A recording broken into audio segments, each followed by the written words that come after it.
2023년 가을, 평양 외곽의 한 고급 식당. 인민군 소장 계급장을 단 남성들이 수입 양주를 마시며 호탕하게 웃고 있었습니다. 김철수 가명, 52세는 인민군 중장 출신이었습니다. 그 옆 테이블에서는 화려한 옷차림의 여성들이 최신형 아이폰을 만지작거리며 중국산 명품 가방을 자랑하고 있었습니다. 30년간 당과 수령에 충성하며 군 생활을 했지만 그가 목격한 현실은 선전과는 너무나 달랐습니다. 처음엔 믿고 싶지 않았습니다. 우리가 미 제국주의와 싸운다며 군사훈련을 할 때 상부의 장성들은 중국과 러시아를 오가며 무기 밀매로 수백만 달러를 챙기고 있었으니까요. 김철수가 전원점을 맞은 건 2021년 여름이었습니다. 그는 평양 인근 비밀 창고를 점검하러 갔다가 충격적인 장면을 목격했습니다. 인민들에게 배급되어야 할 쌀과 옥수수 수만 포대가 중국 상인들에게 팔려나가고 있었던 것입니다. 대좌 한 명이 제게 속삭였어요. 동무, 모르는 척 하시오. 우리도 먹고 살아야 하지 않소. 그 순간 깨달았습니다. 이 체제는 썩을 대로 썩었다고. 군 장성들의 부패는 상상을 초월했습니다. 국경 경비대 사령관들은 탈북 브로커들과 결탁해 1인당 3,000에서 5,000달러씩 받고 눈 감아 주었습니다. 군수품 관리 책임자들은 중국의 무기를 빼돌렸습니다. 심지어 일부 장성들은 평양 시내의 비밀 부동산을 여러 채 소유하고 있었습니다. 김철수는 같은 생각을 가진 동료, 장교들을 조심스럽게 접촉하기 시작했습니다. 놀랍게도 많은 이들이 체제의 환멸을 느끼고 있었습니다. 우리는 비밀 모임을 가졌습니다. 처음엔 5명이었지만 점점 늘어나 20명이 넘었어요. 모두 당과 군에서 20년 이상 복무한 사람들이었습니다. 이제 화면이 시작하기 전에 무료로 할 수 있는 구독과 좋아요 버튼을 여러분 소중한 마음으로 눌러주시면 감동적인 북한 이야기 만드는데 큰 힘이 되고 있습니다. 리명숙 가명 45세 평양의 대표적인 돈주였습니다. 겉으로는 무역회사를 운영하는 평범한 사업가였지만 실제로는 북한 경제의 숨은 실세였습니다. 제 재산이 어떻게 모였는지 아세요? 당 간부들의 검은 돈을 세탁해주고 수수료를 받았습니다. 그들이 중국에서 벌어온 돈, 뇌물로 받은 돈, 국가 자산을 빼돌린 돈, 모두 제 손을 거쳐 깨끗한 돈이 되었죠. 리명숙의 사업은 정교했습니다. 그녀는 중국 단둥과 선양의 유령 회사를 여러 개 설립했습니다. 북한 고위 간부들의 비자금은 이 회사들을 통해 세탁되었고 다시 북한으로 들어올 때는 합법적인 무역 수익으로 둔갑했습니다. 한 달에 수백만 달러가 제 손을 거쳐갔어요. 수수료는 20%. 1년이면 수천만 달러를 벌었습니다. 하지만 리명숙도 불안했습니다. 2020년부터 김정은 정권이 돈주들을 단속하기 시작했기 때문입니다. 몇몇 동료 돈주들이 반당 행위 혐의로 숙청되었다는 소문이 돌았습니다. 제가 아무리 많은 돈을 벌어도 소용없었어요. 언제 체제에 의해 모든 걸 잃을지 모르니까요. 권력자들의 심기를 거스르면 끝이었습니다. 북한 재력가들의 돈벌이는 다양했습니다. 일부는 중국과의 밀무역으로, 일부는 금과 희, 토류, 광물 밀수출로, 또 일부는 외화벌이 식당과 카지노 운영으로 막대한 부를 축적했습니다. 특히 주목할 만한 건 시장화의 확산이었습니다. 1990년대 고난의 행군 이후 북한 경제는 사실상 시장 경제로 전환되었다. 공식 배급 체계가 붕괴하면서 장마당이 경제의 중심이 되었고 이를 통제하는 돈주들이 실질적인 경제 권력을 쥐게 되었습니다. 제가 아는 한 재력가는 평양에만 아파트를 20채 넘게 가지고 있었어요. 모두 장마당 상인들에게 빌려주고 월세를 받았죠. 북한도 이미 자본주의였습니다. 다만 정치체제만 공산주의인 척할 뿐이었어요.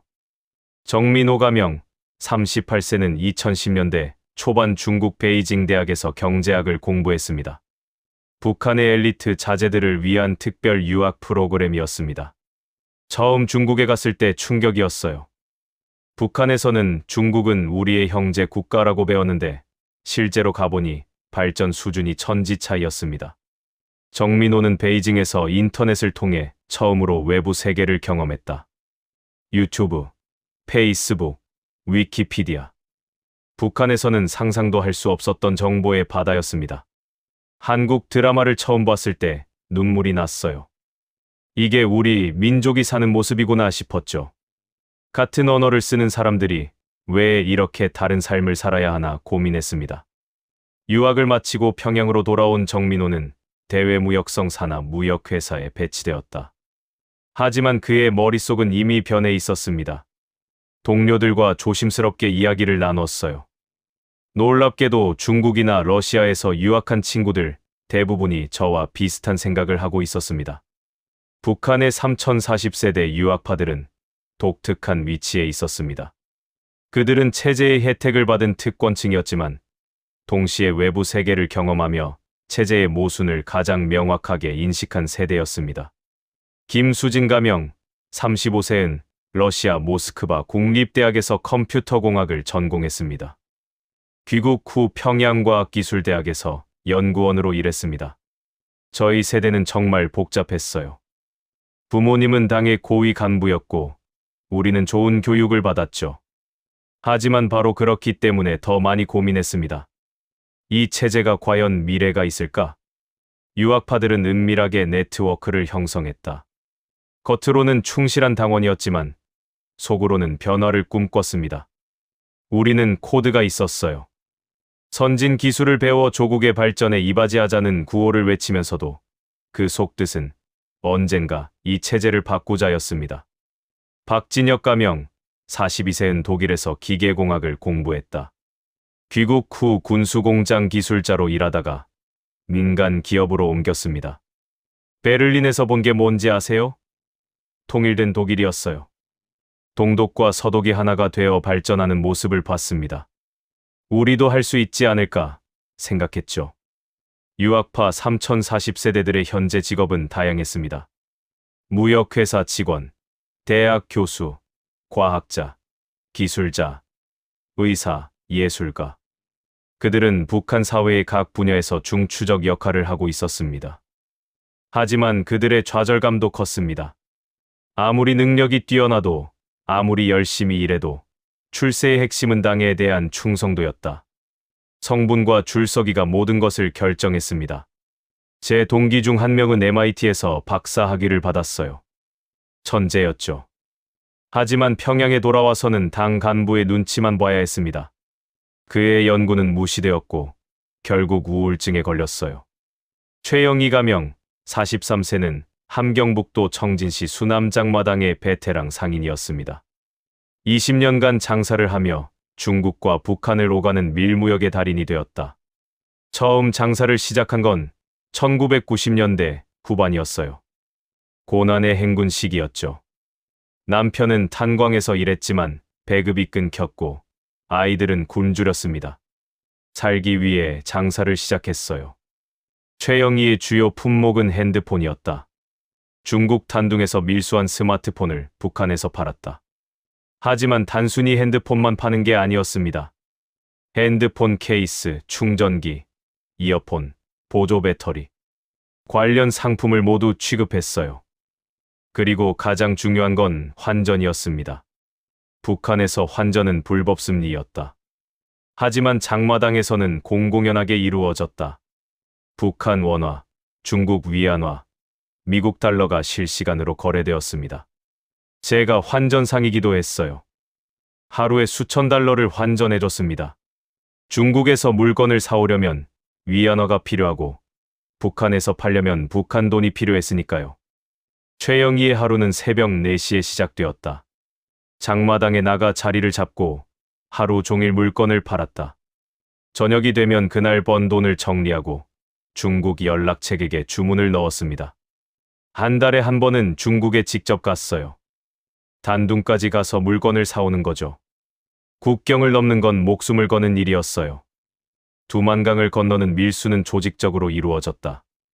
국경수비대, 보위부 요원, 세관원 모두가 뇌물을 받고 눈 감아 주었습니다. 한 번 넘을 때마다 500달러씩 뇌물을 바쳤어요. 수비대 중대장에게 200달러, 보위부 지도원에게 200달러, 세관원에게 100달러.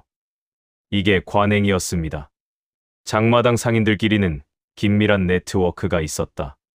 정보를 공유하고 위험을 분산하고 때로는 공동으로 물건을 사왔습니다. 김성남 가명 39세는 평성시 장마당에서 중국산 의류를 팔았다.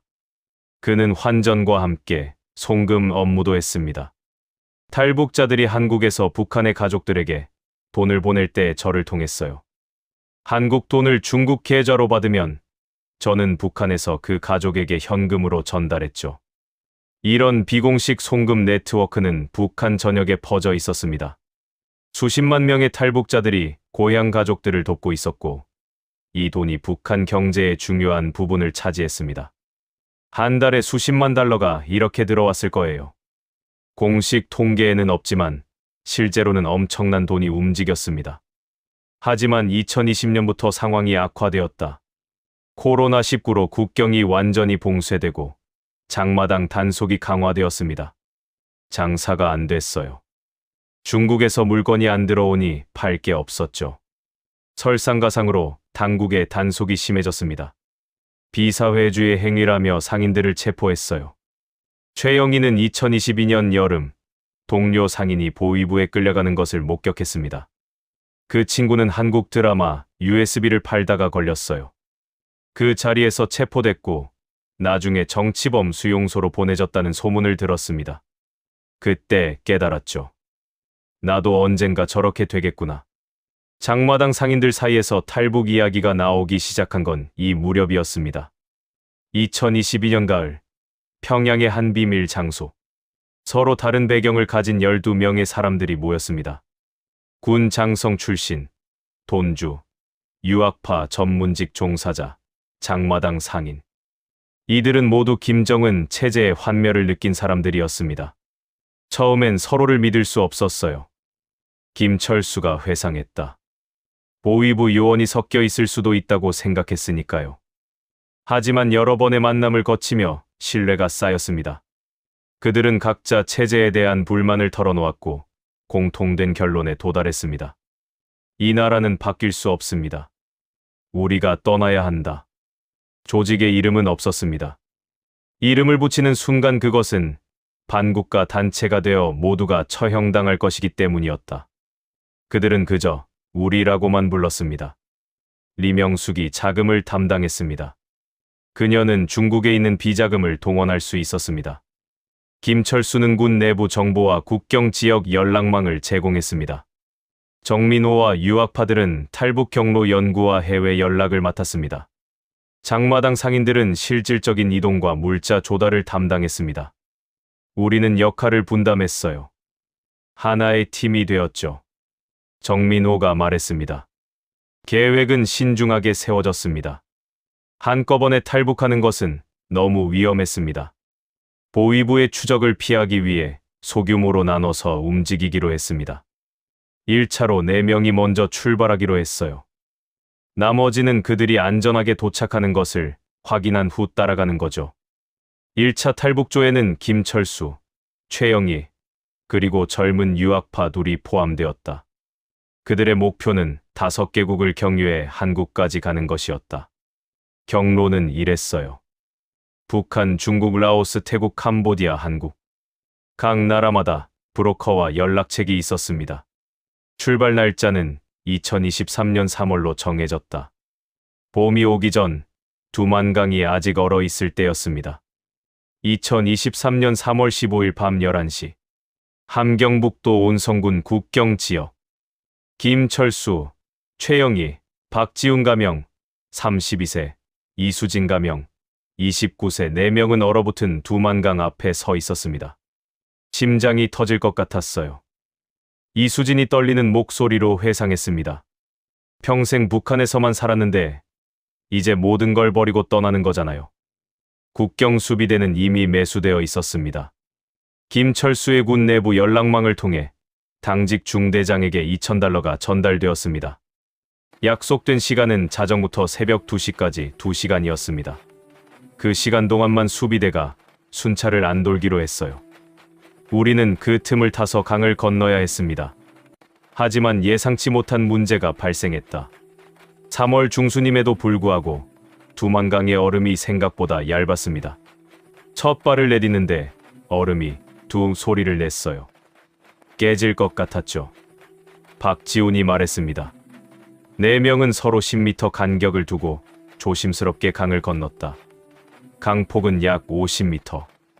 얼음 위를 걷는 5분이 마치 5시간처럼 느껴졌습니다. 중간쯤 갔을 때 뒤에서 최영희 언니가 비명을 질렀어요. 얼음이 깨지면서 발이 물에 빠진 거죠. 최영희는 허벅지까지 물에 잠겼고 영하 10도의 날씨였습니다. 박지훈과 김철수가 달려가다 빠져서 모두 차가운 두만강물을 헤엄치고 가야 했습니다. 얼음장 같은 차디찬 두만강을 헤엄쳐 갈 때 몸이 꽁꽁 얼어붙는 것처럼 추위를 이겨내며 죽는 힘을 다해 건넜습니다. 젖은 옷을 입은 채 모두 이를 악물고 나머지 거리를 걸어서 마침내 4명은 중국 땅을 밟았습니다. 도착하자마자 최영희 언니는 쓰러졌어요. 심한 저체온증이었습니다. 미리 약속된 안가에서 중국인 브로커가 그들을 기다리고 있었습니다. 옷을 갈아입고 따뜻한 물을 마신 후 그들은 곧바로 이동했습니다. 중국 국경 지역에는 북한 보위부 요원들이 많아요. 탈북자를 잡아 북한으로 송환하는 게 그들의 임무죠. 우리는 빨리 떠나야 했습니다. 첫 번째 목적지는 중국 지린성 옌벤 조선족 자치주였다. 브로커의 차를 타고 6시간을 달렸습니다. 창밖으로 본 중국은 신세계였어요. 밤인데도 불이 환하게 켜져 있고 차들이 다니고 사람들이 자유롭게 돌아다니고 북한과는 완전히 달랐어요. 옌벤에서 그들은 조선족이 운영하는 안가에 숨어서 2주간 머물며 다음 여정을 준비했습니다. 그곳에서 놀라운 사실을 알게 됐어요. 박지훈이 말했다. 우리처럼 탈북을 준비하는 사람들이 그 안가에만 10명이 넘었습니다. 다른 탈북자들과 이야기를 나누며 그들은 앞으로의 여정이 얼마나 험난할지 깨달았습니다. 어떤 사람은 이미 2번이나 잡혀서 북한으로 송환됐다가 다시 탈북했대요. 또 어떤 사람은 브로커에게 사기를 당해 중국에서 3년이나 숨어 지냈다고 했습니다. 중국에서의 가장 큰 위험은 공안과 북한 보위부였습니다. 중국 공안은 탈북자를 발견하면 북한으로 송환했다. 북한 보위부는 국경 지역은 물론 중국 내륙까지 들어와 탈북자를 추적했습니다. 안가 주인이 경고했어요. 절대 밖에 나가지 마라. 조선족도 믿지 마라. 돈에 팔려 신고하는 사람들이 많다고요. 2주 후 그들은 다음 목적지인 쿤밍으로 이동해서 윈난성의 성도인 쿤밍은 라오스 국경과 가까웠습니다. 기차를 탈 수 없었어요. 신분증 검사가 있으니까요. 우리는 승합차에 숨어서 2000km를 이동했습니다. 그 여정은 3일이 걸려서 좁은 차 안에 10명이 넘는 탈북자들이 함께 타고 있어서 화장실도 제대로 갈 수 없었고 밥도 차 안에서 먹었습니다. 가장 무서웠던 건 검문소였어요. 최영희가 말했다. 고속도로에 검문소가 있는데 차가 멈출 때마다 심장이 멎는 줄 알았어요. 다행히 브로커가 검문소 경찰들과 친분이 있어 뇌물을 미리 줘서 차는 검사 없이 통과했습니다. 쿤밍에 도착한 그들은 또 다른 안가에 숨어서 이번에는 3주를 기다렸다가 라오스로 넘어가는 타이밍을 잡아야 했기 때문이었습니다. 그 기간이 가장 힘들었어요. 아무것도 할 수 없이 그냥 기다리기만 하는 거죠. 불안과 두려움만 커졌습니다. 그 사이 북한에서는 4명의 실종이 알려져서 보위부가 조사를 시작했다는 소식이 들려왔습니다. 쿤밍의 안가에서 기다리던 어느 날 밤, 김철수의 휴대폰에 중국 은행 앱알림이 떠서 확인해보니 그는 화면을 보고 얼굴이 새하얗게 변했습니다. 계좌가 동결됐어요. 김철수는 지난 10년간 중국 선양의 한 은행에 비밀 계좌를 가지고 있었습니다. 군 장성으로서 중국과의 무역 업무를 하며 모은 돈이 그 계좌에 $25만 탈북 자금으로 준비한 돈이었습니다. 리명숙도 급히 자신의 계좌를 확인해 보니 그녀도 단둥과 선양, 베이징의 각각 계좌에 총 50만 달러가 넘는 금액이었습니다. 제 것도 전부 동결됐어요. 리명숙이 떨리는 목소리로 외쳤습니다. 박지훈과 이수진도 마찬가지였습니다. 박지훈은 유학 시절 베이징에서 만든 계좌에 8만 달러가 있었고, 이수진은 부모가 만들어준 계좌에 3만 달러가 있었습니다. 이건 우연이 아니에요. 김철수가 침통하게 말했다. 보위부가 움직인 겁니다. 그들의 추측은 정확했습니다. 북한 보위부는 4명의 실종을 탈북으로 판단하고 즉시 대응에 나섰습니다. 중국 내 북한 대사관과 영사관을 통해 중국 은행들의 압력을 넣어 모든 계좌를 동결시킨 것이었습니다. 북한과 중국은 탈북자 문제에 있어서 협력 관계예요. 박지훈이 설명했습니다. 중국 은행들은 북한 정부의 요청을 받으면 계좌를 동결하는 게 관행입니다. 상황은 심각했습니다. 그들이 가진 현금은 고작 1만 달러 남짓. 라오스부터 한국까지 가려면 최소 3만 달러가 필요한데 1인당 브로커 비용만 5천 달러에서 8천 달러였고 각국에서의 체류 비용, 긴급 상황 대비 자금까지 고려하면 돈이 턱없이 부족했습니다. 어떡하죠? 이수진이 울먹였습니다. 이렇게 많은 돈을 모으는데 몇 년이 걸렸는데 최영희가 나섰습니다. 제가 방법을 알아요. 장마당 네트워크를 이용하면 됩니다. 최영희는 20년간 장마당에서 장사하며 구축한 인맥이 있어서 중국 각지의 조선족 상인들, 한국으로 먼저 탈북한 동료들, 그리고 비공식 송금을 담당하는 돈줄들, 한국에 있는 탈북자들에게 연락하면 돼요. 그들이 한국에서 돈을 보내주면 중국에 있는 조선족이 우리에게 현금으로 전달하는 거죠. 하지만 문제가 있었습니다. 그런 비공식 송금은 수수료가 30%나 됐다. 게다가 한국에 아는 사람이 없는 김철수와 박지훈은 이용할 수조차 없었습니다. 제 동생이 2018년에 탈북해서 한국에 있어요. 최영희가 말했는데 동생한테 돈을 빌릴게요. 저도 고등학교 친구가 한국에 있습니다. 이수진이 덧붙였다. 결국 그들은 최영희의 동생과 이수진의 친구에게 급히 연락했습니다. 하지만 액수가 너무 커서 최영희의 동생은 한국에서 식당 일을 하며 겨우 생계를 유지하는 상황이었고 이수진의 친구 역시 여유가 없었습니다. 1만 달러 정도는 도와줄 수 있어요. 최영희의 동생이 전화로 말했습니다. 하지만 그 이상은 무리예요. 저도 대출 갚느라 힘들거든요. 절망적인 상황이어서 4명은 밤새 고민했습니다. 다시 북한으로 돌아가는 건 어떨까요? 이수진이 조심스럽게 제안했습니다. 아직 중국이니까 돌아갈 수 있잖아요. 그럼 우리 모두 죽어요. 김철수가 단호하게 말했습니다. 보위부는 이미 우리를 탈북자로 낙인 찍었어요. 리영숙이. 제가. 방법이 하나 있긴 한데 그녀는 북한에 있는 자신의 사업 파트너에게 연락할 수 있었습니다. 그 파트너는 리명숙의 회사를 이어받기로 되어 있었고 회사 자산 중 일부를 현금으로 빼돌려 중국으로 보낼 수 있었습니다. 하지만 위험해요. 파트너가 돈을 가지고 튈 수도 있고 보위부에 신고할 수도 있어요. 선택의 여지가 없었습니다. 리명숙은 암호화된 메신저를 통해 파트너에게 연락했습니다. 5만 달러가 필요해요. 회사 계좌에서 빼서 단둥의 조선족 김 사장에게 전달해주세요. 긴장된 48시간이 흘렀다. 그 사이 안가 주인으로부터 불길한 소식이 들려왔습니다. 북한 보위부 요원들이 쿤밍에 도착했대요.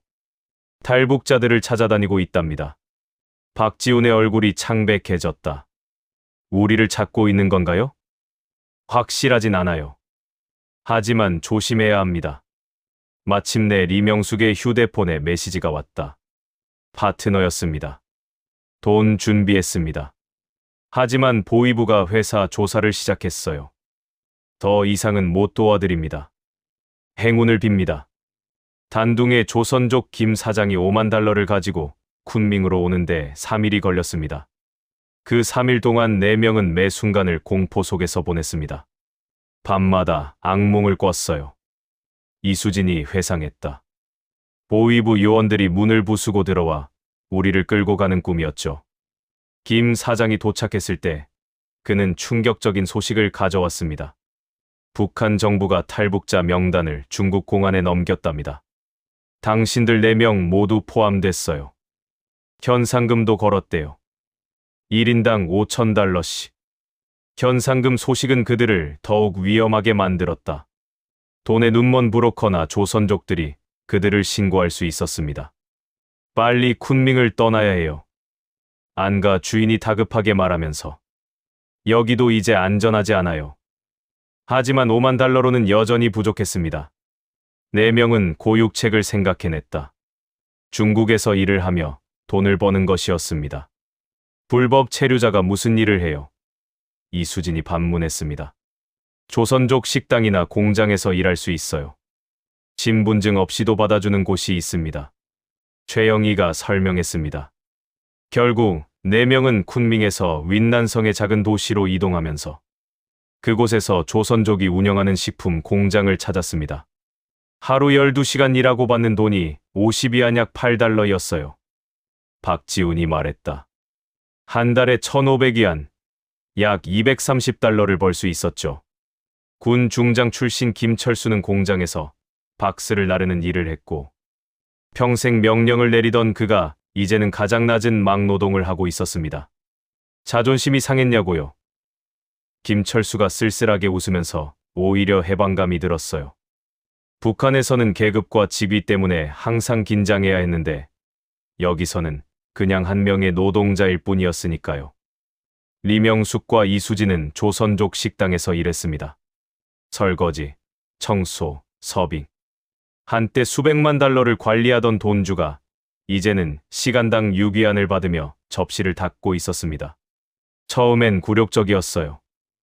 리명숙이 털어놓으면서. 하지만 점차 깨달았죠. 자유롭게 일하고 정당한 대가를 받는다는 게 얼마나 소중한지요. 3개월이 지나면 그 사이 더 많은 위기가 있었습니다. 어느 날 공장 근처에서 공안의 단속이 있었는데 불법 체류자 검거 작전이었습니다. 김철수와 박지훈은 가까스로 화장실에 숨어 위기를 모면했습니다. 심장이 터질 것 같았어요. 공안들이 공장 안을 수색하는 소리가 들렸거든요. 또 다른 날에는 북한 사람으로 의심되는 누군가가 식당에 와서 리명숙과 이수진을 유심히 관찰했습니다. 보위부 요원일 가능성이 높았습니다. 그날 밤 우리는 식당을 그만두고 다른 곳으로 옮겼어요. 한 곳에 오래 있으면 위험했습니다. 3개월간의 노동으로 4명은 추가로 2만 달러를 모았습니다. 최영희의 동생이 보낸 1만 달러, 리명숙의 파트너가 보낸 5만 달러, 그리고 자신들이 번 2만 달러를 합치면 총 8만 달러였습니다. 이제 출발할 수 있어요. 김철수가 말했습니다. 하지만 그 사이 상황이 또 변해서 브로커 비용이 올랐던 것입니다. 인당 8,000달러였는데 이제 1만 2,000달러예요. 새로운 브로커가 통보하면서 북한 정부가 당신들에게 현상금을 걸어서 위험 부담이 커졌거든요. 4명은 다시 계산해보니 1인당 1만 2,000달러면 총 4만 8,000달러. 남은 돈은 3만 2,000달러. 각국에서의 체류 비용과 긴급 상황을 대비하면 빠듯했습니다. 그래도 가야 해요. 최영희가 단호하게 말하면서 더 이상 여기 있으면 잡힐 것 같아요. 제 직감이 그래요. 그녀의 직감은 정확했어요. 나중에 알게 된 사실이지만 공장 주인이 그들을 수상하게 여겨 공안에 신고하려던 참이었습니다. 2023년 7월 4명은 드디어 중국 라오스 국경으로 향했다. 브로커가 준비한 차량은 낡은 승합차였어요. 국경까지 가는데 이틀 걸려요. 브로커가 말하면서 산길이라 위험합니다. 승합차에는 그들 말고도 다른 탈북자 6명이 더 타고 있었습니다. 좁은 공간에 10명이 빽빽하게 앉았습니다. 옆에 앉은 여자분은 함경북도에서 왔대요. 아들이 정치범 수용소에 갔는데 자기까지 연루될까봐 탈북했다고 했어요. 각자의 사연이 있었습니다. 어떤 이는 가족을 찾아, 어떤 이는 종교 탄압을 피해, 어떤 이는 단순히 더 나은 삶을 위해 목숨을 걸고 있었습니다. 중국과 라오스 국경은 공식 국경이 아니었습니다. 산속의 밀입국 루트였다. 여기서부터 걸어가야 해요. 산을 넘어 라오스로 들어가서 정글 속 행군이 시작되었습니다. 7월의 열대 우림은 찜통 같았어. 습도 90%, 기온 35도. 가파른 산길을 오르내리며 모기와 벌레들과 싸워야 했습니다. 1시간만 걸어도 온몸이 땀으로 흠뻑 젖었어요. 물을 아껴 마셔야 했는데 너무 목말라서 정신이 아득했습니다. 가장 힘들어한 건 리명숙이었다. 평생 도시에서만 살았던 그녀에게 정글 행군은 지옥이었습니다. 발에 물집이 잡히고 터지고 걸을 때마다 찢어지는 것 같았어요. 하지만 멈출 수 없었죠. 행군 이틀째 밤, 일행 중 한 명이 쓰러졌습니다. 50대 남성이었는데 열사병 증상을 보였습니다. 물을 먹이고 그늘에서 쉬게 했어요. 하지만 브로커는 기다려줄 수 없다고 했습니다. 결국 그 남성은 2명의 젊은 탈북자가 부축해서 겨우 따라왔습니다. 사흘째 되는 날 새벽, 그들은 라오스 땅을 밟았습니다. 국경이라는 표지판도 없었어요. 그냥 브로커가 여기부터 라오스라고 말해줬을 뿐이죠. 하지만 안도하기엔 이렇습니다. 라오스에서 가장 큰 위험이 기다리고 있었습니다. 라오스 경찰이 중국보다 더 무서워요. 브로커가 경고했다. 걸리면 무조건 뇌물을 요구하는데 액수가 엄청나요. 라오스에 안 가는 수도 비엔티안에서 남쪽으로 200km 떨어진 작은 마을이었습니다. 10명은 한 달 동안 그곳에 숨어 지낼 때 라오스에서의 한 달이 가장 지루했어요. 이수진이 말했어요. 아무것도 할 수 없이 그냥 기다리기만 했죠. 방 하나에 10명이 자고 하루에 밥 2끼만 먹었어요. 그 사이 돈이 계속 나갔어요. 안과 숙박비, 식비, 브로커에게 주는 추가 비용. 하루에 $100씩 사라졌습니다. 이러다 돈이 바닥나겠어요. 최영희가 걱정했습니다. 설상가상으로 라오스 경찰이 그 마을에서 단속을 시작했다는 소식이 들렸습니다. 빨리 태국으로 넘어가야 해요. 브로커가 다급하게 말했습니다. 하지만 태국으로 가는 브로커 비용이 또 올랐어요. 1인당 추가로 $2,000를 요구했습니다. 이건 사기예요. 박지훈이 항의했다. 처음 약속과 다르잖아요. 싫으면 여기 남으세요. 브로커가 냉정하게 말하면서 라오스 경찰한테 잡히든지요. 선택의 여지가 없었어요. 4명은 남은 돈을 털어 $8,000를 브로커에게 건네는데 이제 남은 돈은 $15,000. 1인당 $3,750였습니다. 2023년 9월 10명은 라오스에서 태국 국경의 메콩강을 건넜습니다. 한밤중에 작은 보트를 타고 강을 건너는 것이었죠. 강물이 거세게 흘렀어요. 최영희 씨가 말했습니다. 보트가 물살에 떠내려갈 것 같았죠. 태국 땅에 도착한 일행은 곧바로 브로커의 차량으로 이동했습니다. 목적지는 방콕이었습니다. 드디어 끝이 보이는 것 같았어요. 이수진 씨가 말했습니다. 태국까지 왔으니 이제 한국은 가까웠죠. 아니, 그렇게 생각했어요. 하지만 방콕에 도착하자마자 충격적인 일이 벌어졌습니다. 브로커가 사라졌어요. 그들을 방콕 외곽의 한 창고에 내려놓고 브로커는 잠깐 다녀오겠다며 떠났습니다. 그리고 돌아오지 않았습니다. 처음엔 사고가 났나 생각했어요. 김철수 씨가 말했습니다. 하지만 시간이 지나면서 깨달았죠. 우리가 사기를 당했다는 걸. 10명은 창고에 갇혔습니다. 문은 밖에서 잠겨 있었고 창문은 쇠창살이 있었습니다. 물과 음식도 없었습니다. 공포 영화 같았어요. 박지훈 씨가 떨리는 목소리로 말했습니다. 우리가 인신매매를 당한 건가 싶었죠. 다행히 김철수 씨가 창고 뒷문에 낡은 자물쇠를 부수는 데 성공했습니다. 10명은 새벽 3시에 창고를 탈출했습니다. 어디로 가야 할지 몰랐어요. 태국어도 못하고 돈도 별로 없고 리명숙 씨가 회상했습니다. 그들은 방콕 시내의 한 공원에서 하룻밤을 보냈습니다. 그리고 다음 날 더 충격적인 일이 벌어졌습니다. 공원 벤치에 앉아 있던 4명에게 한 남자가 다가왔습니다. 40대 정도로 보이는 그 남자는 유창한 조선어로 말했습니다. 김철수 동무, 오랜만이군요. 김철수 씨는 그 순간 온몸이 얼어붙었습니다. 그 남자는 과거 보위부에서 함께 근무했던 동료였습니다. 당신, 어떻게 여기에? 나도 탈북했다고 생각하시나요? 남자가 차갑게 웃었습니다. 아닙니다. 나는 보위부 대외정보국 소속입니다. 당신들을 찾으러 왔어요. 4명은 도망치려 했지만 공원 주변에 이미 다른 요원들이 배치되어 있었습니다. 도망갈 생각 마세요. 우리는 당신들을 해치려는 게 아닙니다. 그 남자가 말했습니다. 그냥 이야기를 좀 나누고 싶을 뿐이에요. 근처 카페로 이동한 그들. 보위부 요원은 천천히 이야기를 꺼냈습니다. 김철수 동무, 당신 부인과 딸이 어떻게 지내는지 아시나요? 김철수 씨의 얼굴이 창백해졌습니다. 부인은 지금 취조를 받고 있습니다. 딸은 대학에서 쫓겨났고요. 당신 때문에 온 가족이 배신자 가족으로 낙인 찍혔어요. 당신들이 그렇게 만든 거잖아.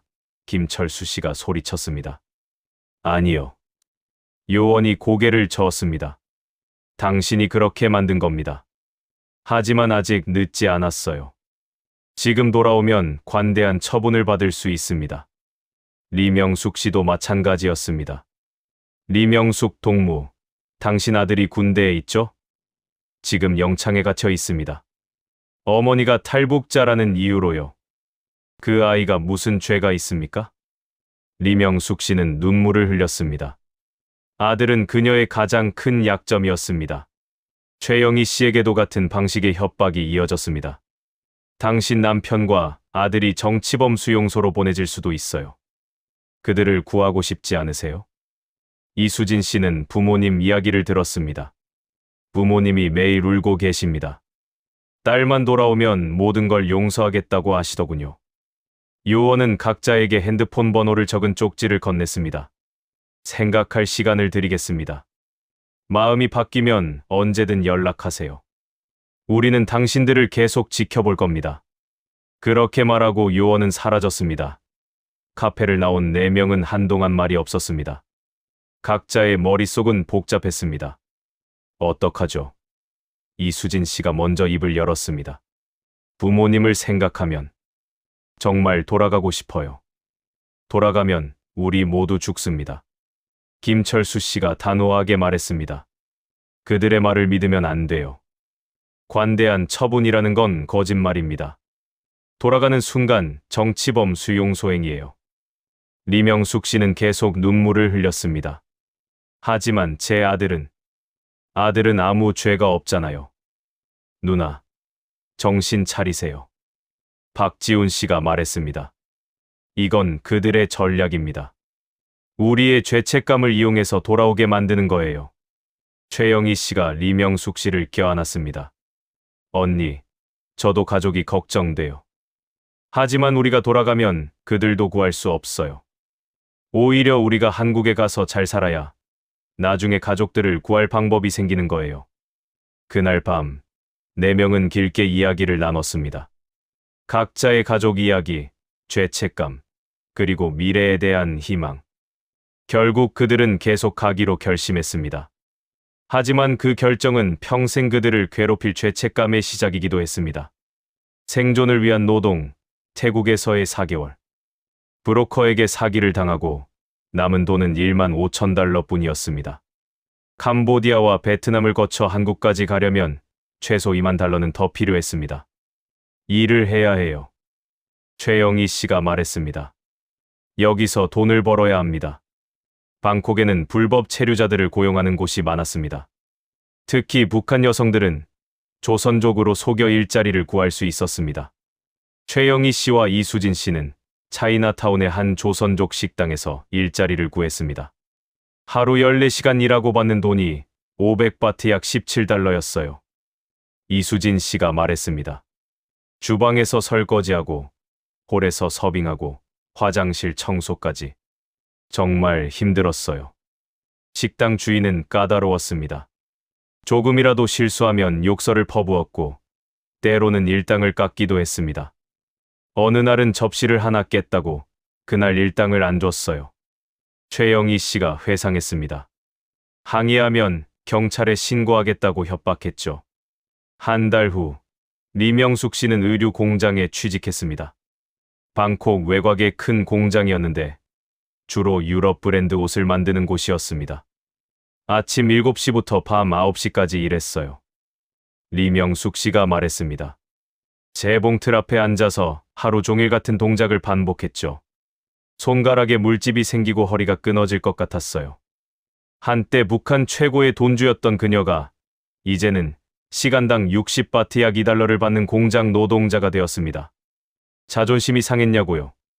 리명숙 씨가 씁쓸하게 웃었습니다. 처음엔 그랬죠. 하지만 점차 깨달았어요. 이게 진짜 노동의 가치구나. 내가 북한에서 번 돈은 다른 사람의 땀을 착취한 거였구나. 이수진 씨는 2달 후 마사지샵으로 직장을 옮겼습니다. 식당보다 돈을 더 벌 수 있었기 때문이었습니다. 하루 10시간 일하고 1000바트 약 35달러를 벌었어요. 팁까지 받으면 1500바트까지 가능했죠. 하지만 마사지샵은 위험한 곳이기도 했습니다. 일부 손님들은 불순한 의도를 가지고 왔습니다. 어떤 남자가 특별 서비스를 요구했어요. 이수진 씨가 말했습니다. 거절했더니 매니저를 불러서 항의했죠. 매니저는 제 편을 들어줬지만 그런 일이 자주 있었어요. 남자들의 상황도 만만치 않았습니다. 김철수 씨와 박지훈 씨는 건설 현장에서 일했습니다.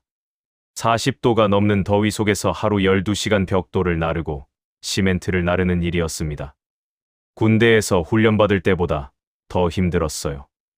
김철수 씨가 말했습니다. 나이가 50이 넘었는데 몸이 버티질 않더라고요.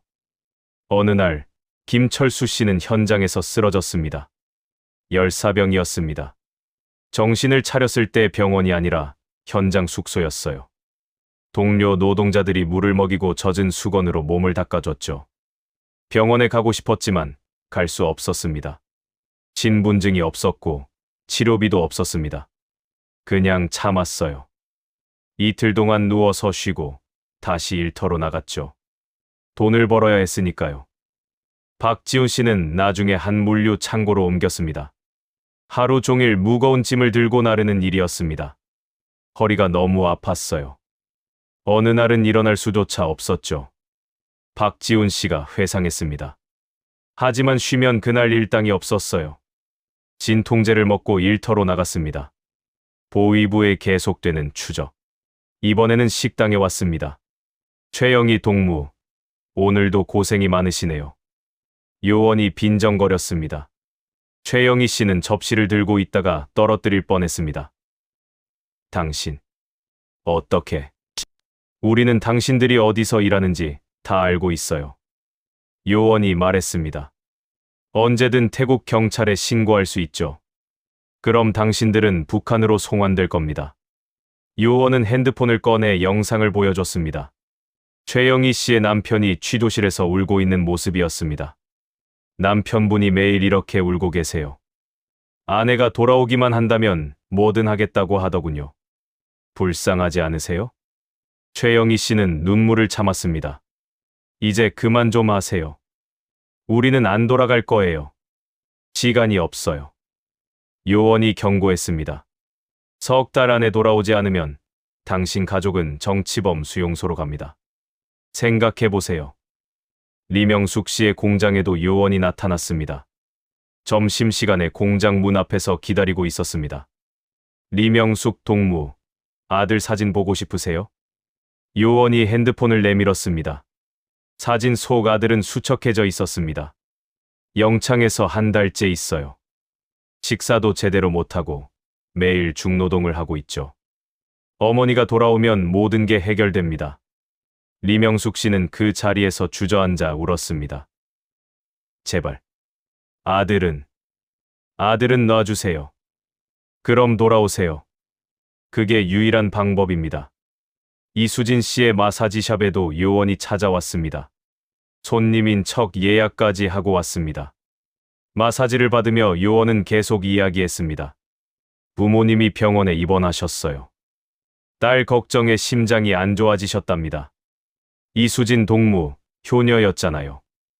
부모님을 이렇게 버려두고 가는 게 맞습니까? 이수진 씨는 손이 떨렸습니다. 하지만 마사지를 계속했습니다.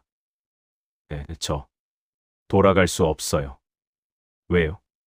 자유가 그렇게 좋습니까? 요원이 비웃었습니다. 지금 행복해 보이나요? 하루 종일 남의 몸이나 주무르면서. 박지훈 씨가 일하는 창고에도 요원이 나타났습니다. 독일에서 공부까지 했는데 이제는 짐이나 나르는군요. 요원이 조롱했습니다. 한국 가면 뭐가 달라질까요? 당신은 영원히 탈북자일 뿐입니다. 북한에 돌아와서 속죄하는 게 낫지 않을까요? 4명은 매주 보위부 요원들에게 시달렸습니다. 직장에서, 숙소에서, 거리에서. 어디서든 나타나서 같은 이야기를 반복했습니다. 돌아오세요. 가족을 구하세요. 시간이 없어요. 태국에서의 3개월째 최영희 씨가 쓰러졌습니다. 고열과 함께 심한 기침이 나왔습니다. 처음엔 감기인 줄 알았어요. 최영희 씨가 말했습니다. 하지만 점점 숨쉬기가 힘들어졌죠. 이수진 씨가 최영희 씨를 공짜 진료소에 데려갔습니다. 의사는 심각한 표정을 지었습니다. 폐렴입니다. 즉시 치료받지 않으면 위험해요. 하지만 치료비가 문제였습니다. 입원비와 약값으로 최소 5만 바트 약 1,700달러가 필요했습니다. 그 돈이 없었어요. 이수진 씨가 말했습니다. 우리가 4개월간 모은 돈이 겨우 3,000달러였는데 그중 1,700달러를 병원비로 쓸 수는 없었어요. 결국 최영희 씨는 값싼 약을 사서 숙소에서 쉬는 것으로 만족해야 했습니다. 밤마다 기침을 했어요. 다른 사람들은 잠을 못 잘 정도였죠. 최영희 씨가 회상했습니다. 미안했지만 어쩔 수 없었어요. 리명숙 씨도 공장에서 사고를 당했습니다. 재봉틀에 손가락이 끼인 것입니다. 손가락이 찢어졌어요. 피가 많이 났죠. 리명숙 씨가 말했습니다. 공장 의무실에서 간단히 소독하고 붕대를 감아줬어요. 그게 전부였죠. 제대로 된 치료를 받지 못해 상처가 감염되었습니다. 손가락이 부어올랐고 고름이 생겼습니다. 너무 아팠어요. 하지만 일을 쉴 수 없었어요. 돈을 벌어야 했으니까요. 박지훈 씨는 허리 디스크로 고생했습니다. 무거운 짐을 나르다가 허리를 다친 것입니다. 걸을 때마다 다리로 전기가 오는 것 같았어요. 박지훈 씨가 말했습니다. 밤에는 통증 때문에 잠을 못 잤죠. 그 역시 병원에 갈 수 없었습니다. 파스와 진통제로 버텼습니다. 김철수 씨는 더 심각했습니다. 열대 지역의 모기에 물려 댕기열에 걸린 것입니다. 고열이 40도까지 올라갔어요. 온몸이 쑤시고 토할 것 같았죠. 김철수 씨가 회상했습니다. 댕기열은 치료하지 않으면 생명이 위험한 질병입니다. 동료 탈북자들이 돈을 모아 김철수 씨를 병원에 데려갔습니다. 병원비로 2,000달러가 나갔어요. 우리가 모은 돈의 대부분이었죠. 이수진 씨가 말했습니다. 하지만 선택의 여지가 없었습니다. 김철수 씨를 살리는 게 우선이었습니다. 공장에서의 희롱. 리명숙 씨와 이수진 씨는 직장에서 또 다른 고통을 겪었습니다. 남자 동료들의 성희롱이었습니다. 의류 공장의 한 남자 관리자는 리명숙 씨에게 계속 추근거렸습니다. 조선 여자는 예쁘다며 자꾸 몸을 만지려 했어요. 리명숙 씨가 말했습니다. 거절하면 일을 못하게 만들 수도 있다고 협박했죠. 어느 날 그 관리자는 리명숙 씨를 창고로 불렀습니다. 저를 벽에 밀어붙이며 키스하려 했어요. 저는 있는 힘껏 그를 밀쳤죠. 리명숙 씨는 공장장에게 항의했지만 소용없었습니다. 내가 먼저 유혹한 거 아니냐고 되레 저를 비난했어요. 불법 체류자인 저는 아무 말도 할 수 없었습니다. 결국 리명숙 씨는 그 공장을 그만두고 다른 곳을 찾아야 했습니다. 이수진 씨도 마사지샵에서 비슷한 일을 겪었습니다. 한 중년 손님이 마사지 도중 그녀의 몸을 만졌습니다. 소리를 질렀더니 그 사람이 오히려 화를 냈어요. 조선족 주제라며 욕설을 퍼부었죠. 매니저는 이수진 씨에게 사과하라고 강요했습니다. 손님이 화나서 가면 우리가 손해다. 내가 참아라고 했어요. 이수진 씨가 말했습니다. 최영희 씨가 일하던 식당도 마찬가지였습니다. 주방장은 여자 직원들에게 함부로 대했습니다. 일이 잘못되면 욕설은 기본이고 때로는 물건을 던지기도 했어요. 최영희 씨가 회상했습니다. 한 번은 뜨거운 국물이 제 팔에 튀었는데 오히려 제가 조심하지 않았다고 혼났어요. 4명의 여성 탈북자들은 이런 환경 속에서도 견뎌냈습니다. 한국에 가겠다는 목표 하나로 버텼습니다. 태국에서의 4개월이 지날 무렵 보위부는 마지막 카드를 꺼냈습니다. 김철수 씨에게 온 영상 통화였습니다. 화면에는 그의 아내와 딸이 나왔습니다. 여보. 아내가 울며 말했습니다. 제발 돌아와요. 우리 이제 정말 힘들어요. 딸도 울고 있었습니다. 아빠. 나 대학 못 가요. 친구들도 다 떠났어요. 우리 가족은 이제 아무도 안 도와줘요. 김철수 씨는 화면을 보며 눈물을 흘렸습니다. 하지만 통화를 끊지 않았습니다. 미안하다. 정말 미안하다. 김철수 씨가 떨리는 목소리로 말했습니다. 하지만 아빠는 돌아갈 수 없어. 돌아가면 우리 모두 죽어. 조금만 기다려라. 아빠가 한국에 가서 반드시 너희를 구할게. 보위부 요원이 화면에 나타났습니다. 마지막 기회입니다. 김철수 동무. 일주일 안에 돌아오지 않으면 당신 가족은 정치범 수용소로 갑니다. 영원히요. 리명숙 씨에게도 아들과의 영상통화가 왔습니다. 엄마. 나 언제 집에 가요? 아들이 울며 물었습니다. 여기 너무 추워요. 밥도 제대로 못 먹어요. 리명숙 씨는 그 자리에서 주저앉아 울었습니다. 다른 3명이 그녀를 껴안았습니다. 언니, 참아요. 조금만 더 참아요. 최영희 씨가 말했습니다. 이수진 씨와 박지훈 씨에게도 같은 방식의 압박이 이어졌습니다. 4명은 매일 밤 모여서 서로를 위로했습니다. 때로는 함께 울었고, 때로는 미래의 계획을 이야기하며 희망을 나눴습니다. 우리는 포기하지 않기로 약속했습니다. 박지훈 씨가 말했습니다.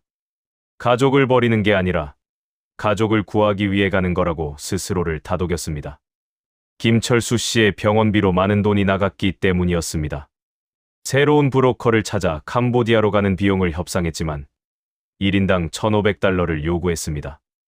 6,000달러가 필요한데 우리는 4,500달러밖에 없었습니다. 최영희 씨가 말했습니다. 브로커는 냉정했습니다. 돈이 없으면 갈 수 없다고 했죠. 결국 4명은 더 위험한 선택을 했습니다. 값싼 브로커를 찾은 것입니다. 1인당 800달러에 해주겠다는 브로커를 찾았습니다. 박지훈 씨가 말했습니다. 너무 싸서 수상했지만 다른 선택이 없었습니다. 2023년 12월 4명은 트럭 화물칸에 숨어 태국 캄보디아 국경을 넘었습니다. 화물칸에는 그들 말고도 15명의 탈북자와 미얀마 난민들이 함께 있었습니다. 숨이 막힐 것 같았습니다. 이수진 씨가 회상했습니다. 화물칸은 밀폐되어 있었고 열기가 엄청났습니다. 6시간을 그렇게 견뎠습니다. 한 노인이 화물칸에서 기절했습니다. 하지만 트럭은 멈추지 않았습니다. 그분은 결국 캄보디아에 도착해서야 의식을 되찾았습니다. 김철수 씨가 말했습니다. 우리는 그분에게 물을 먹이고 부채질을 해줬지만 제대로 된 조치는 할 수 없었습니다. 캄보디아에 도착한 그들을 기다린 건 또 다른 배신이었습니다. 브로커가 추가 비용을 요구했습니다. 리명숙 씨가 분노하며 말했습니다. 1인당 500달러를 더 내지 않으면 프놈펜으로 데려가지 않겠다는 겁니다. 항의했지만 소용없었습니다. 브로커는 그들을 국경 지역 한 창고에 가두고 떠났습니다. 사기였습니다. 우리는 또 속은 겁니다. 최영희 씨가 말했습니다. 선택의 여지가 없었습니다. 캄보디아에서 또다시 일을 해야 했습니다. 프놈펜까지 걸어서 이동하는데 3일이 걸렸습니다. 뜨거운 햇볕 아래 먼지 투성이 도로를 걸으며 4명은 체력의 한계에 다다랐습니다. 하루에 밥을 한 끼만 먹었습니다. 박지훈 씨가 말했습니다. 돈을 아껴야 했으니까요. 길가에서 물을 얻어 마시고 나무 그늘에서 잠을 잤습니다. 프놈펜에 도착한 그들은 중국인이 운영하는 의류 공장 지대를 찾았습니다. 캄보디아는 저임금 노동력으로 유명한 곳이었고 불법 체류자들을 많이 고용했습니다. 최영희 씨와 리명숙 씨는 한 대형 의류 공장에 취직했습니다. 유럽과 미국의 유명 브랜드 옷을 만드는 곳이었습니다. 하루 14시간씩 일했습니다. 리명숙 씨가 말했습니다. 임금은 하루 5달러. 태국의 절반도 안 되는 금액이었습니다. 공장 환경은 최악이었습니다. 환기가 안 되는 건물에서 수백 명이 재봉틀 앞에 앉아 일했습니다. 화장실은 30분에 한 번만 갈 수 있었고 그마저도 5분 안에 돌아와야 했습니다. 감독관이 시계를 들고 서 있었습니다. 최영희 씨가 말했습니다. 6분이 지나면 그날 임금에서 1달러를 깎았습니다. 이수진 씨는 한 호텔의 청소부로 일했습니다. 중국인 관광객들이 많이 오는 중급 호텔이었습니다. 하루 40개 객실을 청소해야 했습니다. 이수진 씨가 말했습니다. 허리를 굽혀 침대 시트를 갈고 화장실을 닦고 바닥을 쓸고 하루가 끝나면 온몸이 쑤셨습니다. 임금은 하루 6달러. 하지만 객실에서 팁을 받을 수 있었습니다.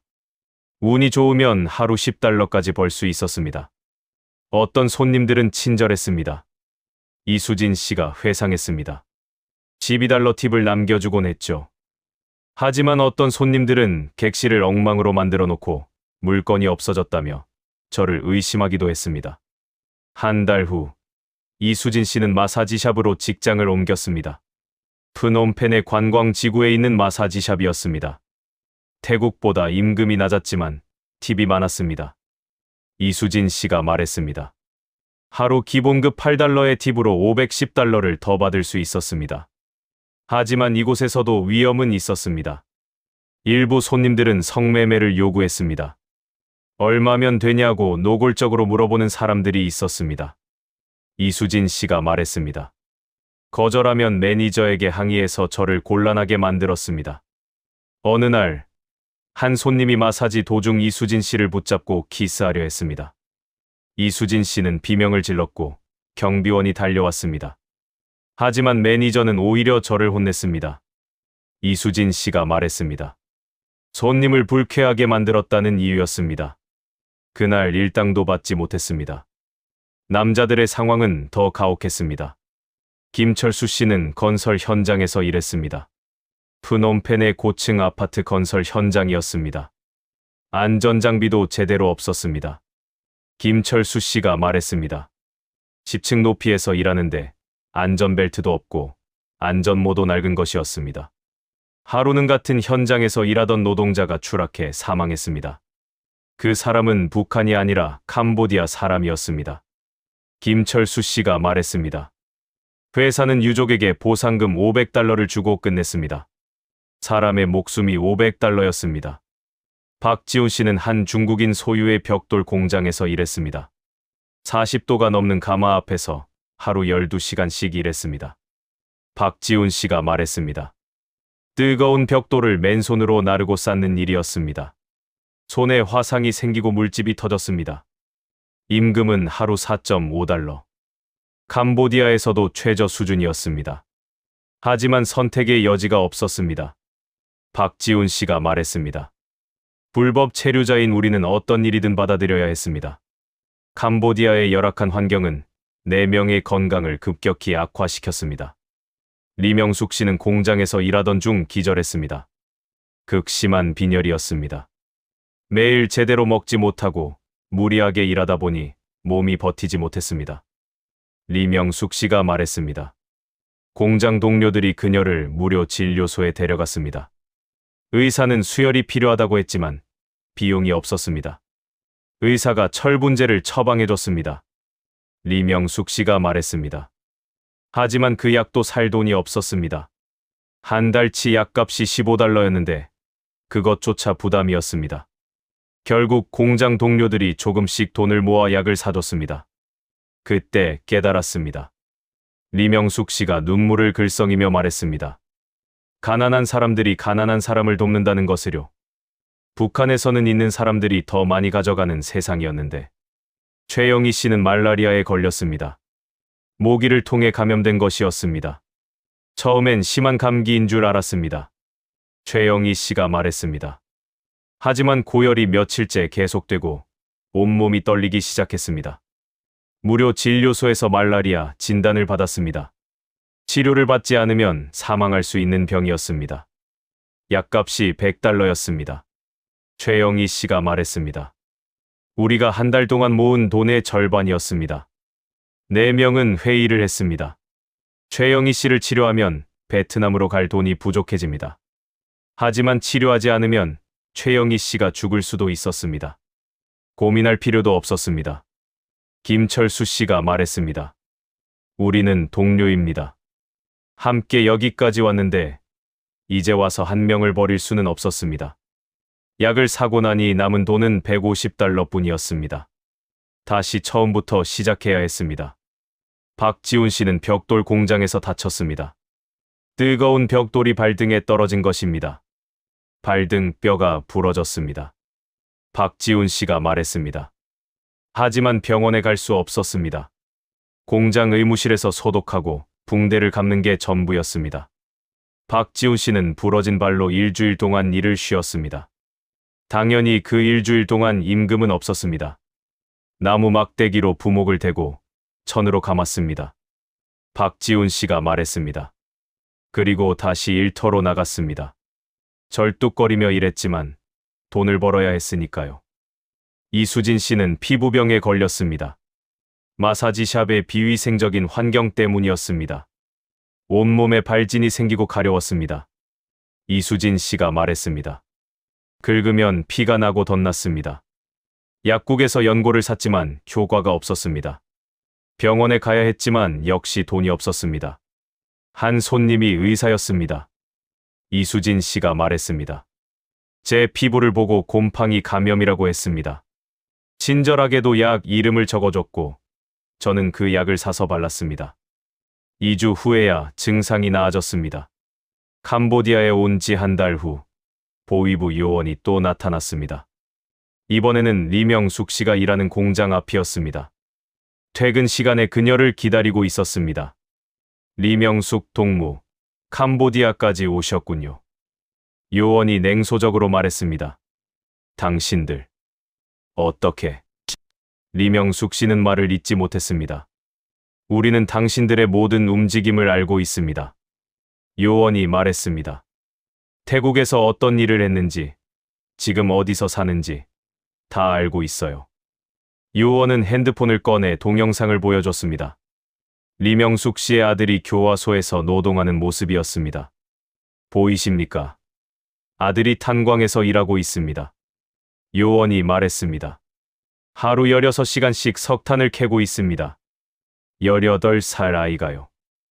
리명숙 씨는 그 자리에서 무릎을 꿇고 울었습니다. 제발. 아들은. 제발. 돌아오세요. 요원이 말했습니다. 지금 당장 돌아오면 아들을 석방시켜드리겠습니다. 우리의 마지막 제안입니다. 한밤중이었습니다. 처음으로 한글 간판을 봤을 때 눈물이 났습니다. 베트남 한인타운에는 많은 한국 식당과 가게들이 있었습니다. 그리고 놀랍게도 북한에서 온 식당 종업원들도 있었습니다. 북한 식당을 봤을 때 충격이었습니다. 리명숙 씨가 말했습니다. 김정은 정권이 외화벌이를 위해 해외에 파견한 종업원들이었죠. 4명은 조심스럽게 한인타운을 피해 외곽 지역으로 이동했습니다. 북한 식당 종업원들이 보위부에 신고할 위험이 있었기 때문입니다. 베트남에서의 노동, 한국이 보이는 곳에서. 베트남에서는 이전보다 조금 나은 환경에서 일할 수 있었습니다. 경제가 더 발전했고 임금도 캄보디아보다 높았습니다. 최영희 씨와 리명숙 씨는 한국인이 운영하는 식당에서 일했습니다. 주방 보조로 일했습니다. 최영희 씨가 말했습니다. 하루 10시간 일하고 하루 15달러를 받았습니다. 캄보디아의 3배였습니다. 식당 주인은 한국인이었지만 탈북자라는 것을 눈치채지 못했습니다. 두 사람은 중국 조선족으로 속였습니다. 주인 아저씨가 친절했습니다. 리명숙 씨가 말했습니다. 일이 끝나면 남은 음식을 싸주곤 했습니다. 덕분에 제대로 된 한식을 먹을 수 있었습니다. 어느 날 주인이 리명숙 씨에게 물었습니다. 조선족 치고는 북한 억양이 심한데요? 혹시? 리명숙 씨는 순간 얼어붙었습니다. 하지만 주인은 미소를 지으며 말했습니다. 괜찮아요. 여기는 베트남이에요. 누가 뭐라 하지 않아요. 열심히 일하면 됩니다. 그날 이후 주인은 두 사람을 더 잘 대해줬습니다. 임금도 20달러로 올려줬습니다. 이수진 씨는 한국 의류 회사가 운영하는 봉제 공장에서 일했습니다. 처음으로 한글 간판을 봤을 때 눈물이 났습니다. 김철수 씨가 말했습니다. 아, 이제 한국이 가깝구나 싶었습니다. 베트남 한인타운에는 많은 한국 식당과 가게들이 있었습니다. 그리고 놀랍게도 북한에서 온 식당 종업원들도 있었습니다. 북한 식당을 봤을 때 충격이었습니다. 리명숙 씨가 말했습니다. 김정은 정권이 외화벌이를 위해 해외에 파견한 종업원들이었죠. 4명은 조심스럽게 한인타운을 피해 외곽 지역으로 이동했습니다. 북한 식당 종업원들이 보위부에 신고할 위험이 있었기 때문입니다. 베트남에서는 이전보다 조금 나은 환경에서 일할 수 있었습니다. 경제가 더 발전했고 임금도 캄보디아보다 높았습니다. 한국인 관광객이 많이 오는 고급 스파였습니다. 하루 기본급 25달러의 팁까지 받으면 하루 4,050달러를 벌 수 있었습니다. 이수진 씨가 말했습니다. 손님들 대부분이 한국인이었습니다. 그들의 대화를 들으며 이수진 씨는 한국 생활에 대해 많이 배웠습니다. 손님들이 한국 드라마, K-팝, 먹방에 대해 이야기하는 걸 들었습니다. 이수진 씨가 말했습니다. 그리고 생각했습니다. 나도 곧 저 나라에 가는구나라고. 남자들도 이전보다 나은 환경에서 일했습니다. 김철수 씨는 한국 건설 회사의 하청업체에서 일했습니다. 안전 교육도 받았고 보호 장비도 제대로 지급됐습니다. 김철수 씨가 말했습니다. 하루 20달러를 받았고 초과 근무 수당도 있었습니다. 박지훈 씨는 한국 물류회사의 창고에서 일했습니다. 포크리프트를 배워서 운전했습니다. 박지훈 씨가 말했습니다. 하루 25달러를 받았고 일도 이전보다 수월했습니다. 베트남에서의 3개월 동안 4명은 약 5,000달러를 모았습니다. 처음으로 여유가 생겼습니다. 제대로 된 식사를 할 수 있었고 가끔은 옷도 살 수 있었습니다. 최영희 씨가 말했습니다. 인간답게 사는 기분이었습니다. 하지만 보위부는 베트남에서도 그들을 놓아주지 않았습니다. 2024년 6월 어느 날 리명숙 씨가 일하는 식당에 낯선 남자가 찾아왔습니다. 리명숙 씨 맞죠? 그 남자가 한국어로 물었습니다. 리명숙 씨는 놀라 뒤로 물러났습니다. 누구세요? 저는 한국 사람입니다. 남자가 명함을 내밀었습니다. 북한 인권단체에서 일하고 있습니다. 리명숙 씨는 안도했습니다. 하지만 그것도 잠시, 남자는 이어서 말했습니다. 북한 보위부에서 당신에게 전할 말이 있다고 합니다. 뭐라고요? 리명숙 씨는 충격을 받았습니다. 보위부가 저희 단체에 연락을 했습니다. 당신 아들에 대한 소식을 전해달라고요. 남자는 태블릿을 꺼내 영상을 보여줬습니다.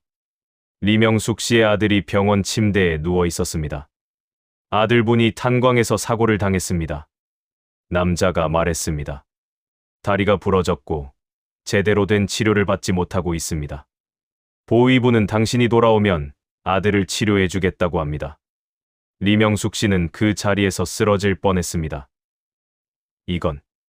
이건 협박입니다. 리명숙 씨가 소리쳤습니다. 저도 압니다. 남자가 조용히 말했습니다. 하지만 제가 전달만 하기로 했습니다. 보위부는 일주일 안에 답을 달라고 합니다. 최영희 씨에게는 더 충격적인 소식이 왔습니다. 식당에서 일을 마치고 숙소로 돌아가는 길, 한 여자가 그녀를 불렀습니다. 최영희 언니 맞죠? 최영희 씨는 그 여자를 쳐다봤습니다. 낯이 익었습니다. 당신, 혹시? 네, 저 김은희예요. 언니 고향 후배요. 저도 3년 전에 탈북했어요. 두 사람은 근처 카페로 갔습니다. 하지만 반가운 재회는 아니었습니다. 언니, 안 좋은 소식이 있어요. 은희가 조심스럽게 말했습니다. 언니 남편분이 돌아가셨어요. 뭐라고요? 최영희 씨는 믿을 수 없다는 표정을 지었습니다. 탄광 사고였대요. 2달 전에. 미안해요. 최영희 씨는 한동안 말을 잇지 못했습니다. 그리고 아드님이. 은희가 말을 이었습니다. 보위부가 데려갔대요. 어머니를 찾아오지 않으면 아버지처럼 될 것이라고 협박했다고 합니다. 최영희 씨는 그날 밤 내내 울었습니다. 동료들이 위로했지만 소용없었습니다. 김철수 씨에게는 전직군 동료가 찾아왔습니다. 중장 동무, 오래간만입니다. 건설 현장에 나타난 그 남자는 과거 김철수 씨의 부하였던 대좌 출신이었습니다. 자네도 탈북했나? 김철수 씨가 물었습니다. 아닙니다. 남자가 고개를 저었습니다. 저는 보위부 특수임무로 왔습니다. 김철수 씨의 얼굴이 굳었습니다. 중장 동무의 부인이 자살을 시도했습니다. 남자가 말했습니다. 다행히 발견해서 살았습니다. 하지만 지금 정신병원에 입원해 있습니다. 남자가 서류를 내밀었습니다. 여기 부인이 쓴 편지가 있습니다. 편지에는 아내의 절박한 심정이 담겨 있었습니다. 여보, 제발 돌아와요. 당신 없이는 살 수 없어요. 딸도 매일 울고 있어요. 우리 가족이 다시 함께할 수 있다면 뭐든 할게요. 김철수 씨는 편지를 읽으며 눈물을 흘렸습니다. 중장 동무, 아직 늦지 않았습니다. 남자가 말했습니다. 지금 돌아오면 가족을 구할 수 있습니다. 저는 동무의 옛 부하로서 진심으로 권합니다. 박지훈 씨에게도 비슷한 접촉이 있었습니다. 창고에서 일하던 중 한 배송 기사가 그에게 소포를 건넸습니다. 박지훈 씨 맞죠? 북한에서 온 소포예요. 소포 안에는 부모님의 사진과 편지가 들어 있었습니다. 사진 속 부모님은 많이 늙어 보였습니다. 편지에는 이렇게 쓰여 있었습니다. 아들아, 내가 보고 싶구나. 아버지가 많이 아프시다. 어머니도 매일 울기만 한다. 우리 나이에 이런 고생을 해야 하다니. 내가 돌아오면 모든 걸 용서하마. 제발 돌아오너라. 그날 밤, 4명은 긴급 회의를 했습니다. 모두의 얼굴은 창백했습니다. 저는 돌아가고 싶습니다. 리명숙 씨가 먼저 말했습니다. 아들이 다쳤어요. 제가 돌아가면 아들을 구할 수 있어요. 언니, 정신 차려요. 이수진 씨가 말했습니다. 그건 함정이에요.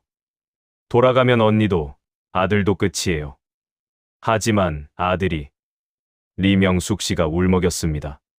김철수 씨도 고민에 빠져 있었습니다. 제 아내가 자살을 시도했습니다. 제가 돌아가야 하는 게 아닐까요? 중장님. 박지훈 씨가 말했습니다. 우리가 여기까지 온 이유를 잊으셨습니까? 돌아가면 우리 모두 죽습니다. 가족도 구할 수 없어요. 최영희 씨가 눈물을 닦으며 말했습니다. 남편이 죽었어요. 제 잘못입니다. 하지만 제가 돌아가도 남편은 살아나지 않아요. 대신 아들이 죽게 됩니다. 저는 한국에 가서 아들을 구할 방법을 찾겠어요. 긴 침묵이 흘렀습니다. 우리는 이미 선택했습니다. 김철수 씨가 천천히 말했습니다. 뒤돌아갈 수 없어요. 앞으로만 가야 합니다. 리명숙 씨는 한참을 울다가 고개를 끄덕였습니다. 알겠어요. 한국까지 갑시다. 그리고 반드시 가족을 구하는 방법을 찾겠어요. 4명은 서로의 손을 꽉 잡았습니다. 눈물을 흘리면서도 그들은 계속 나아가기로 했습니다. 한국으로 가는 마지막 단계를 준비하던 중 또 다른 위기가 찾아왔습니다. 박지훈 씨가 창고에서 일하다가 쓰러진 것입니다. 갑자기 가슴이 아프고 숨을 쉴 수 없었습니다. 박지훈 씨가 회상했습니다. 동료들이 그를 병원으로 데려갔습니다. 진단 결과는 심근염이었습니다. 과로와 스트레스 때문에 심장에 염증이 생긴 거였습니다. 박지훈 씨가 말했습니다. 의사는 최소 2주간 입원 치료가 필요하다고 했습니다. 비용은 $1,500. 우리가 모은 돈의 3분의 1이었습니다. 김철수 씨가 말했습니다. 하지만 선택의 여지가 없었습니다. 박지훈 씨는 치료를 받았고 2주 후 퇴원했습니다. 하지만 그 사이 한국으로 가는 계획은 연기되어야 했습니다. 미안합니다. 박지훈 씨가 동료들에게 사과했습니다. 무슨 소리예요? 최영희 씨가 말했습니다. 우리는 가족입니다. 함께 가는 거예요. 2024년 7월, 드디어 한국으로 갈 준비가 완료됐습니다. 베트남에는 한국 대사관이 있었고, 탈북자들은 대사관의 보호를 요청할 수 있었습니다. 하지만 대사관까지 가는 게 문제였습니다. 김철수 씨가 말했습니다. 베트남 경찰과 북한 보위부가 대사관 근처를 감시하고 있었으니까요. 브로커가 계획을 세웠습니다. 새벽 4시에 대사관 정문으로 뛰어들어가야 합니다. 그 시간이 경비가 가장 약합니다. 7월 20일 새벽, 4명은 대사관 근처에 도착했습니다. 심장이 미친 듯이 뛰었습니다. 이수진 씨가 말했습니다. 이제 정말 마지막이구나 싶었습니다. 새벽 4시, 그들은 대사관을 향해 뛰었습니다. 멈춰, 뒤에서 소리가 들렸습니다. 베트남 경찰이었습니다. 하지만 4명은 멈추지 않았습니다. 있는 힘껏 뛰었습니다. 대사관 문이 보였습니다. 50m, 30m, 10m. 박지훈 씨가 말했습니다. 경찰이 그들을 잡으려 했지만 4명은 대사관 정문 안으로 뛰어들었습니다. 대한민국 국민입니다. 김철수 씨가 한국어로 외쳤습니다. 보호를 요청합니다. 대사관 경비원들이 달려왔습니다. 베트남 경찰은 더 이상 들어올 수 없었습니다. 성공했습니다. 최영희 씨가 그 자리에 주저앉으며 말했습니다. 우리가 해냈어요. 4명은 서로를 껴안고 울었습니다. 북한을 떠난 지 1년 4개월 만이었습니다. 대사관에서 신원 확인과 조사를 받는데 3주가 걸렸습니다. 그 사이 국정원과 통일부에서 담당자들이 와서 면담을 했습니다. 정말 북한에서 왔는지, 그 스파이는 아닌지 철저히 조사했습니다. 김철수 씨가 말했습니다. 특히 김철수 씨는 군 중장 출신이라는 이유로 더 깊은 조사를 받았습니다. 제가 아는 북한 군사 기밀, 내부 정보를 모두 털어놨습니다. 김철수 씨가 말했습니다. 그제서야 믿어줬습니다. 2024년 8월 15일, 광복절. 4명은 특별기편으로 인천공항에 도착했습니다. 비행기가 착륙하는 순간 눈물이 났습니다. 이수진 씨가 말했습니다. 드디어 한국이구나. 드디어 자유구나. 공항 입국장을 나서는 순간 그들은 대한민국의 땅을 밟았습니다. 공기가 달랐습니다. 리명숙 씨가 말했습니다. 자유의 공기였습니다. 통일부 담당자들이 그들을 하나원 북한 이탈 주민 정착 지원 사무소로 안내했습니다. 여기서 12주 동안 한국 사회 적응 교육을 받게 됩니다. 담당자가 설명했습니다. 하나원에서 4명은 처음으로 안정된 생활을 할 수 있었습니다. 따뜻한 침대, 충분한 음식, 의료 서비스. 첫날 밤, 침대에 누웠을 때 믿어지지 않았습니다. 박지훈 씨가 말했습니다. 이게 꿈인가 싶었습니다. 하나원에서 그들은 한국어, 한국 문화, 민주주의, 시장경제 등을 배웠습니다. 가장 신기했던 건 투표였습니다. 최영희 씨가 말했습니다. 국민이 직접 대통령을 뽑는다는 게 북한에서는 상상도 못할 일이었습니다. 그들은 또한 트라우마 치료도 받았습니다. 상담사 선생님이 말씀하셨습니다. 당신들은 아무 잘못이 없어요. 살아남기 위해 최선을 다한 거예요. 리명숙 씨가 말했습니다. 하지만 가족에 대한 죄책감은 쉽게 사라지지 않았습니다. 매일 밤 가족 꿈을 꿉니다. 김철수 씨가 말했습니다. 아내와 딸이 저를 원망하는 꿈. 깨어나면 온몸이 식은땀으로 젖어 있습니다. 제열한장 한국에서의 새 삶 10%. 2024년 11월, 4명은 하나원을 수료하고 사회로 나왔습니다. 정부는 각자에게 정착금을 지급했습니다. 1인당 약 800만 원.